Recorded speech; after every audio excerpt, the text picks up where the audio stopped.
Hello guys, good afternoon. Ang ginawa po namin ngayon guys ay nag-ihaw po kami ng isda guys. So ito na po sa ngayon guys, ito ang kami sa pag-ihaw. So ito po ang namin, binili po namin na isda na pang-ihaw guys. Ayan, malapit na pong maluto guys. Ako lang po ang nagbabantay sa ngayon dahil kumakain na yung mga kasamahan ko ng guys, ng hapunan namin. O hindi pala guys, kumakain na po sila kasi nagugutom na. So ako na lang po dito muna kasi hindi pa man ako nagugutom. So ito na po guys. So guys, nakuha na lang ako ng pamaypay para madali po siyang maluto kasi nainitan na po ako dito guys. So ito po yung cover na lang po sa Tupperware, walang iba guys.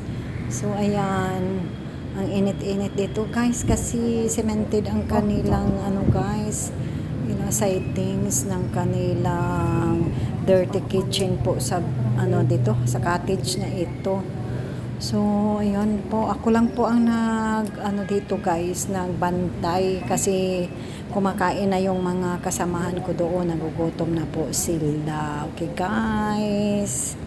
So, ito na po guys. Nahihirapan po ako sa pagpaypay ng inihaw ko na isda kasi hindi ako masyado marunong mag-ihaw.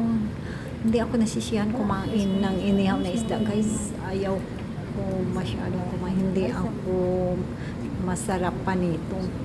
But yung mga kasamaan ko guys, gusto po nilang kumain o ihaw ng isda. So ito, walang ibang gumagawa nito sa ngayon kasi kumakain po sila, nagugutom na po at ako.